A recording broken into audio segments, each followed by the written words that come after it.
really angry. Again, they're dealing with, 100,000, they keep saying? A little over 100,000 illegal aliens. Try 5 million. And 1 million a year pouring across our border here in Texas every year. Same goes for California, New Mexico, Arizona. Try being a border state. And they've got just this tiny little taste of it. And man, they are fed up already. They hate it. Remember when Eric Adams went down to the border, and my theory was this man's going to run for president. This guy is going to run for president. He wants to make it look like he cares about the border. I think, in hindsight, he was just down there to kind of almost like a peace offering to Greg Abbott. See, look, I care. Right. I see how bad you have it down here in Texas. So please stop. So yeah. Don't send us any more of these people that we love and welcome so much. Jeez. It's costing them a fortune. Well, guess what? We've been dealing with that for 60 years. Welcome to our nightmare. We're not even inviting them in Texas. I mean, there are a few cities. Right. Mm-hmm. But this New York City resident spoke his mind about what's going on.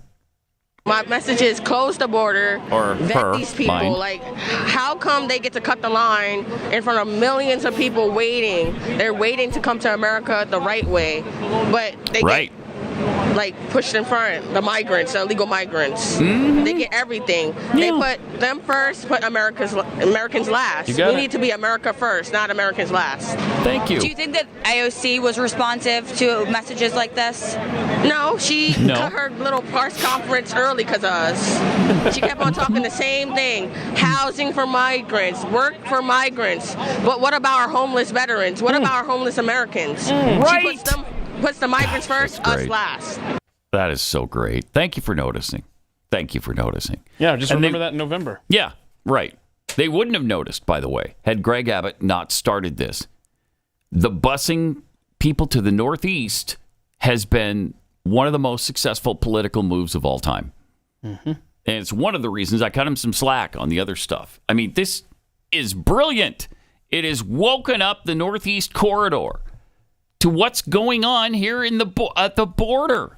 And it shows everybody the big, fat, stinking lie that Biden is telling all the time, and everybody in his administration, about the fact that they've secured the border. They're doing more at the border than anybody else.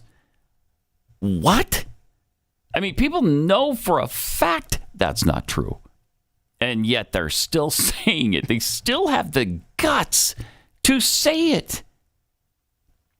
And it's not just New York. You want to play this other guy, though? You Yeah. play this other Is guy. there another guy? I love this guy. Let's play clip 8. All right. Clip 8. Yeah, okay. I will say, too, we're live on air, so, but, So watch what your do you mouth. think about what the mayor's doing, and what should the president and the White House be doing? This is up to us. This is up to each and every one of us to stand up. Nobody's coming here for us. Right. We're here for ourselves. If we don't get up and fight for our city, nobody's coming for us. They're coming to destroy it. The reason why they're here is to steal our votes. Right.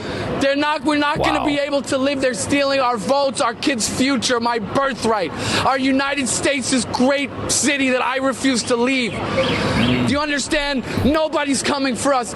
These elected officials aren't even elected. They're using absentee ballots. They're being selected. And they're operating without. What did you think that AOC, when she came out, and other members of Congress, and they had this press conference, what did you think about their comments? They will never be allowed to walk down the streets again. They have destroyed our city, and New York, especially Queens, is woken let's up. pull away from that. Oh, wow. All right, let's pull away from this. He's just too angry. I don't like what he's saying. Let's just pull away and not listen to that. Harris Faulkner. I don't want to pull away from that. I want to hear more. Wow. Okay. Incredible. All right. Then you know what? Then I'm sure that come November, New York City, going to be just a red wave, right? No. And it's not going to. It should. I mean, listen to how fed up they are. And they've been dealing with it for, has it been a year even? Has it even been a year? I don't think so. They've had 6 or 7 or 8 or 9 months of it. And listen to how fed up they are already. I wonder if there's a way to keep the illegals from getting all the way to New York City. Is there something that maybe could stop them from crossing in just to begin with into the nation itself? Anything come to mind? A plan? Come on. Everyone's like, hey, you don't have a solution. No. Well, now's your chance. You don't have anything? Nothing comes to mind. Nothing comes to mind. Well, I mean, because you wouldn't want to put up a wall. That would be unneighborly, right? That would be mean. Right. That would almost be like, I don't know, you're protecting your territory. It's almost like an that. Invasion. Almost like that. Yeah.